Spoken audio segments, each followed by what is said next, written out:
Nih, kok baik banget sih Pak? Kayaknya nggak mau bikin Mas Kaisang repot. Sampai harus KPK yang ngirim utusan. Biasanya kan orang yang dipanggil ke kantor KPK. Kok ini kebalikannya?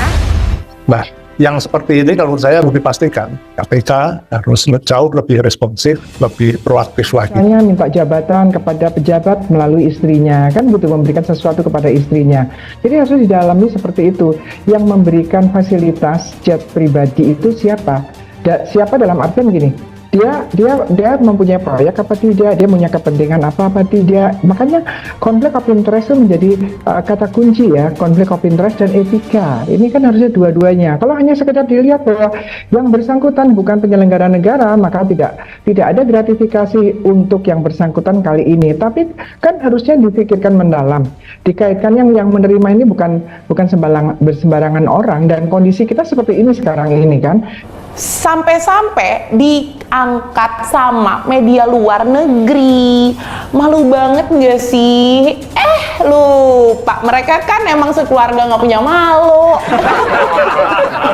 Itu yang dibawa oleh Gani dalam upaya mendekati pemegang kekuasaan. Kenapa? Karena kita bisa lihat jelas bahwa Mas Kaisang ini, satu, dia adalah anak presiden, yes.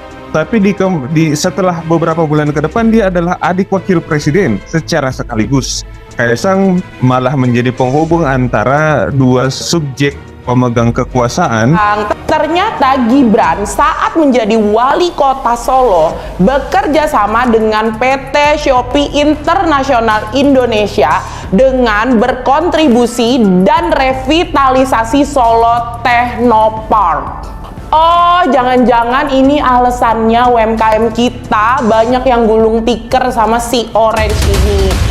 Publik sudah mau melapor, berarti dia sudah aware, sudah tahu bahwa ini masalah gitu ya. Dan mau melaporkan, tahu cara melaporkan. Nah, ini laporan ini kalau tidak direspon dengan baik, lama-lama orang putus asa juga nih. Oh, saya melapor, nggak ada perubahan. Saya melakukan sesuatu yang baik, tapi tidak disambut dengan baik. Pak, abis ngirim utusan kok tiba-tiba berubah lagi ini pernyataannya. Kenapa Pak? Takut sama bapaknya Kaisang? Takut dimutasi ya Pak kalau nyenggol anaknya presiden? Gimana, rakyat nggak bete coba kalau lembaga super body yang katanya independen ini justru hampir nggak punya nyali buat nelusurin dugaan kasus gratifikasi anak presiden? Oke deh kalau gitu, terus langkah selanjutnya apa tuh Pak? Apakah KPK akan segera memanggil Kaisang? Ini ada fasilitas yang diberikan kepada anak presiden atau adik wapres terpilih gitu ya. Nah, ini kita harusnya didalami yang memberikan ini siapa ya, ini yang memberikan siapa untuk kepentingan terus dia sendiri di Indonesia, ini kalau nggak salah dari luar negeri kan ya, dia bagaimana, ada apa di situ. Gini, kita jangan-jangan ini adalah suap menyuap untuk yang lain, tapi melalui yang bersangkutan ini, melalui Kaisang, begitu kan biasanya begitu. Misal kayaknya emang ada yang nggak beres deh dari kelakuannya Kaisang sama bininya waktu ke Amerika naik pesawat pribadi.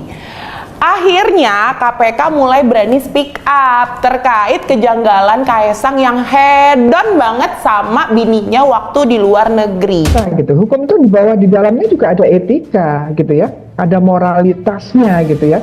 Ini penting gitu. Bagaimana bagaimana penyelenggara negara atau negara ini bernegara ini tanpa ada etika, hanya kepada hukum, apalagi kalau hukum itu sendiri juga tidak dihormati gitu kan. Kita negara hukum.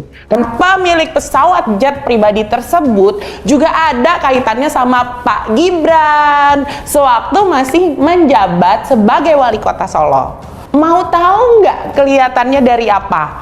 Ayo, mau tahu aja apa mau tahu banget? Ya, yang jelas ya, di mana kemudian melalui orang-orang tertentu di mana dia diberikan hadiah, dan oleh karena itu ya ini kan sudah ada proyeknya berkaitan dengan undang-undang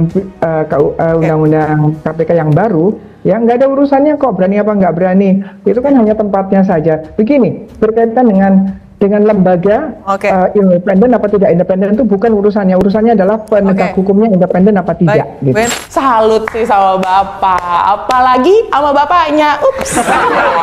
Ternyata jubir KPK sempat bilang kalau mereka nggak berwenang untuk menyelidiki kasus gratifikasi yang menyangkut Kaesang.